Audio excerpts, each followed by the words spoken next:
Morning.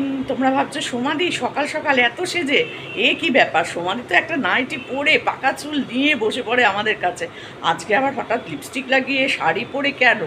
না না, আসলে আমি একটু বেরোচ্ছি।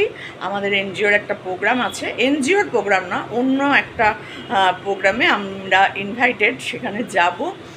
একটা চক্ষু পরীক্ষা শিবির, মানে কি বলে না, মাঝে মধ্যে হয় বিনা পয়সা চক্ষু পরীক্ষা, সেরকমই একটা জায়গায় আমাদের ইনভাইট আছে, সেখানেই যাচ্ছি। তো শাড়ি তো অবশ্যই পরতে হবে, এই জন্য হালকা কালারের একটা শাড়ি পরে নিয়েছি, পিওর সিল্ক শাড়ি। কারণ এই গরমের মধ্যে না আর ডিপ ডিপ কালারের শাড়ি পরতে ইচ্ছা করছে না। তো যাই হোক, এটাই পরলাম, পরে যাচ্ছি। তাই ভাবলাম যাওয়ার আগে একটুখানি ছোট্ট করে তোমাদের সাথে শেয়ার করে দিই। আর যেখানটা যাচ্ছি সেখানটা তোমাদের সাথে আমি অবশ্যই একটু শেয়ার করে দেবো, দেখতেই পাবে। তো সকালবেলা উঠলাম, উঠে বিছানা পরিষ্কার করলাম, বিছানা পরিষ্কার করে একটু চা খেলাম।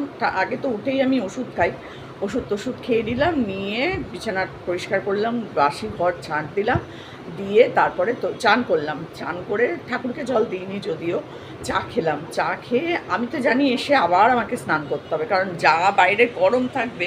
আর ওই জায়গাটা কি মানে কিসের ভেতরে হচ্ছে তাও আমি জানি না, খোলা জায়গায় হচ্ছে কি কোনো লজের ভেতর হচ্ছে সেটাও আমি এখনও জানি না। তো যাই হোক না কেন, আমি বাইরে থেকে এসে একবার স্নান করি, সে বিকেলই হোক, রাত্রিই হোক, আর দুপুরই হোক। তো এবার এটা যখন সকালের প্রোগ্রাম, অবশ্যই আমাকে এসে চান করতে হবে। তো চান করবো, চান করে ঠাকুরকে জল দিয়ে তারপরে ভাত খাবো। কোনো রান্না নেই, কোনো রান্না কিছু করিনি সকালবেলায়। এখন বাজে 10টা 15। তো আমাদের 10:30টায় বেরোনোর কথা, ওরা ফোন করলে আমি বেরোবো। আমি আর মল্লিকা বলে আরেকজন আছে, আমরা দুজনেই যাব। তো আর এমনিতেও আজকে সানডে, সবার হয় না, জানোই তো, বাড়িতে সবার ফ্যামিলি থাকে, ছেলে মেয়েরা থাকে, স্বামী ছুটি থাকে, তো হয় না।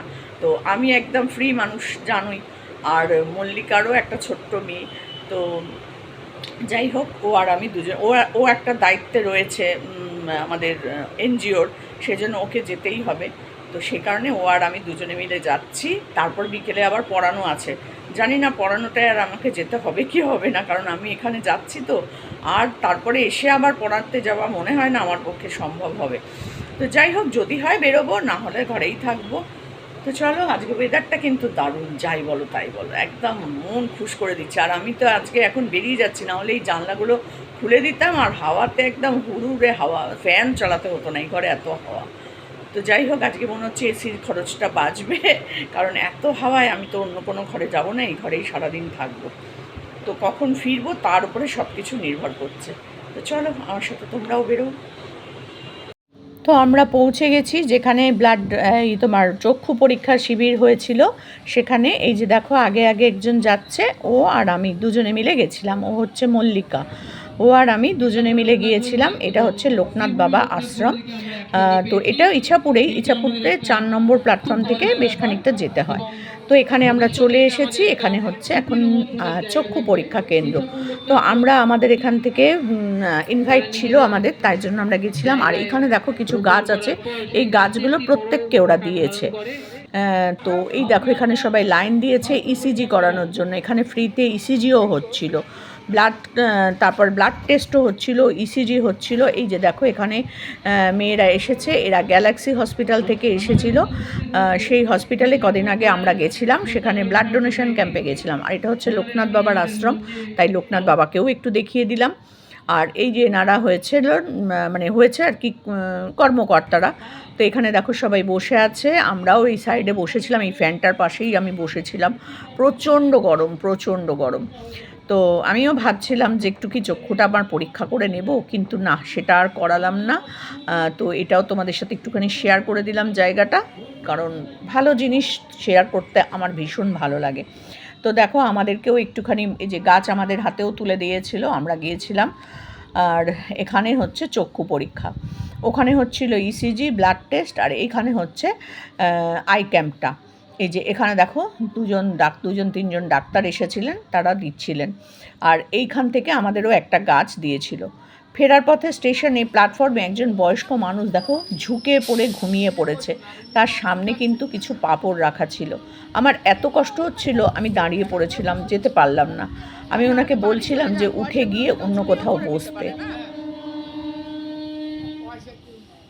বাবা তাও বাড়ি চলে গেলেই মনে হয় ভালো।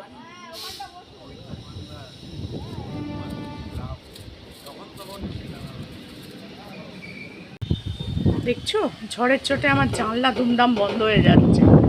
আর কি বিভৎস হাওয়া দিচ্ছে, ওপরের মেঘটা দেখো, দারুণ লাগছে কিন্তু যাই বলো।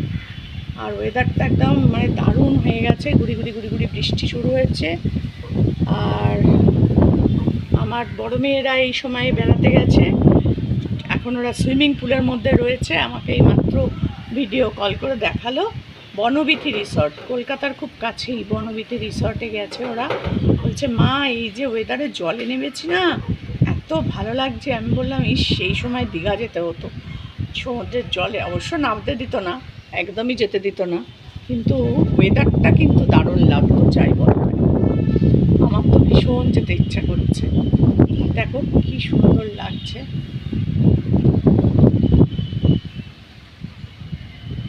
অপূর্ব লাগছে, অপূর্ব।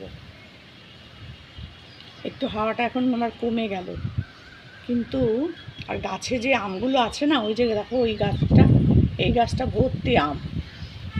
গাছের ঝড়ে মনে হচ্ছে আমগুলো আজকে যাবে। দাঁড়াও একটু জুম করে দেখাই, এ দেখো সব আম ভর্তি গাছে। মনে হয় না এই আমগুলো আজকে থাকবে, ঝড়ের তাণ্ডবে সব যাবে।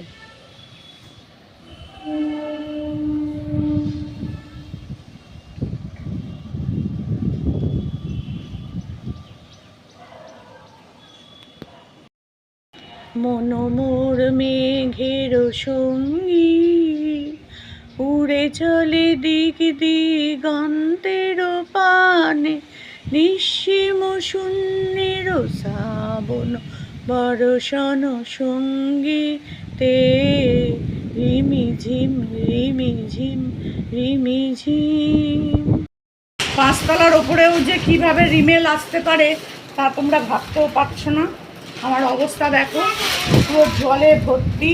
এত কিছু দিয়ে চেষ্টা করেও আটকাতে পারছি না, সব উড়ে এই অবস্থা হচ্ছে আমার। এই দেখো এই আমার পরিস্থিতি, এই দেখো ঘর ভর্তি জল, মুড়ছি আর ভিজে যাচ্ছেন। এই দেখো, এই দেখো দেখতে পাচ্ছ আমার অবস্থা। পাঁচতলার উপরে থেকেও এইরকম ঝড়ের দাপটে আমি বন্যায় কবলিত এলাকায় পড়ে আছি, পুরো জল জল।